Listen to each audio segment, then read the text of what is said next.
I can feel how incredibly intense this situation must have been for you. The complex relationship with your family, particularly with Talia, was already a heavy weight to carry. But when Matt, the person you trusted, suddenly ghosted you just before the wedding, it must have felt like everything was falling apart. The manipulation by your parents and Talia, the stress leading up to the wedding, and then the abandonment from Matt. It's all too much. What you've been through is nothing short of traumatic. It sounds like you've been putting in so much emotional labor for years, trying to heal and rebuild yourself, only to have it all come crashing down at what should have been the happiest time of your life. It's so painful when you've made so much progress and someone you love and trust lets you down like this. The tension with your family, the betrayal by your sister, and the complexities with Matt, it's overwhelming. Sometimes it's easy to see that others don't understand the deep scars these family dynamics leave on someone. They might think reconciliation is possible, but for you, it's a painful reminder of everything that's been wrong for so long. The heartache and the emotional toll you've been carrying for years, just to be met with betrayal, it's like all that hard work has been erased in a matter of days. This situation is incredibly complicated, and it's understandable if you don't know what to do next.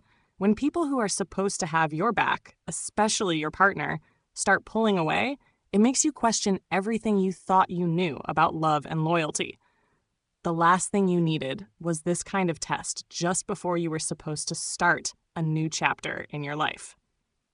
I think it's important to take some time for yourself, even if it's hard. You've been through too much not to. You deserve a space where you can process this and heal, even if it feels impossible right now. You're not wrong for setting boundaries with your family, and you're not wrong for expecting loyalty and support from Matt. You've been through the worst of it, and now it's about protecting yourself from any more damage. If you feel up to it, you should focus on your healing, because at the end of the day, you're the one who has to live with yourself. And I know you have the strength to get through this.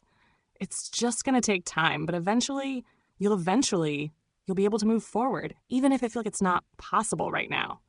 What do you think you'd need most right now to start healing? Would talking it out help, or would you prefer more practical steps on how to deal with this overwhelming situation?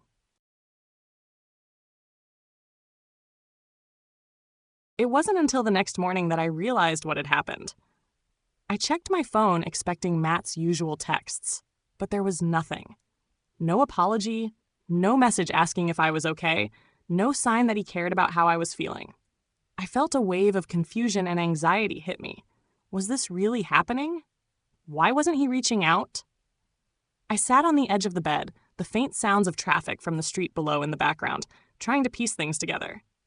I hadn't spoken to Matt all night. He hadn't even checked in to see if I'd made it to the hotel. He'd known I was upset, but he'd left me to stew in my emotions, and it hurt more than I'd expected. It wasn't just the fact that he hadn't reached out. It was the way he had acted the day before. I had trusted him when he said he would support me, when he promised we would leave if things went south. But when it came down to it, he had stayed seated at the table, talking to my family like nothing was wrong.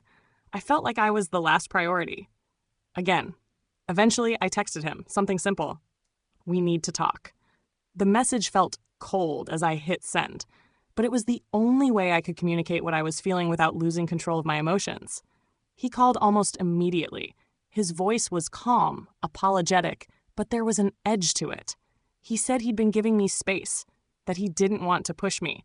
But that didn't make sense. If he really cared, he would have come after me, checked if I was okay. He should have fought for me, but he hadn't.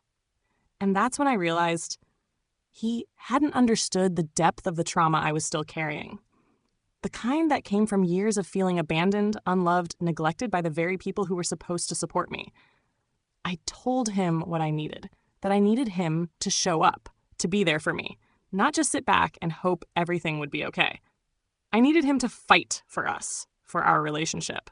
But instead, I felt like he was waiting for me to fix everything. I didn't want to fight for this relationship alone anymore. His response was a mixture of defensive and remorse. He said he understood, but his actions spoke differently. He'd chosen to sit with my family, the very people I had spent years distancing myself from, and yet he couldn't find it in himself to show the same urgency when it came to comforting me. We ended the conversation with more questions than answers, both of us feeling uncertain. But the seed of doubt had been planted.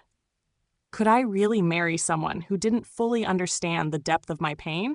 Someone who could choose to be passive in the face of something so important? I tried to push those thoughts aside for the moment. The wedding was fast approaching, and there was no room for another fight.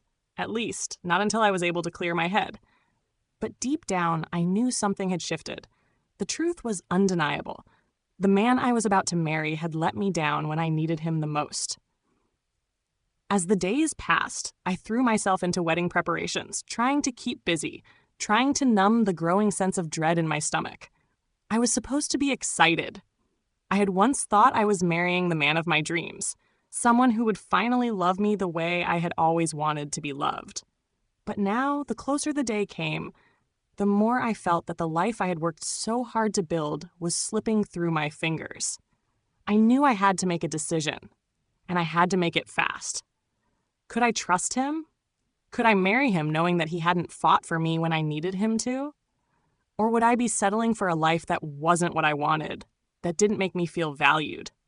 The answer wasn't clear, but the thought of walking down that aisle was starting to feel like the worst mistake I could ever make.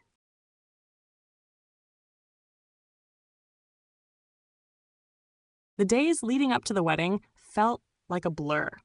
Each morning, I woke up with a sinking feeling in my chest, a weight that seemed to get heavier as the day went on. The dress was hanging in the closet, perfectly pressed, just like it was supposed to be. Everything was set, but I wasn't. I wasn't ready. And more than that, I wasn't sure I ever would be. I spent hours just staring at the wedding details, the invitations, the flowers, the vows I'd carefully written, but none of it felt real anymore. The thought of standing in front of everyone, making promises, felt like a lie, like I was about to step into a life that wasn't mine to begin with. I wanted to scream, to shout at the world for putting me in this position. But mostly, I wanted to just walk away. The night before the wedding, I had a moment of clarity. I sat in front of the mirror, the soft lighting from the vanity reflecting my tired face. I looked at myself. Really looked at myself, and for the first time in a long while, I didn't recognize who I was. I had become so wrapped up in everyone else's expectations, my family's, Matt's, even society's, that I had lost sight of what I needed. I thought about what my mom always said to me: you can't build a life with someone if you don't know who you are first.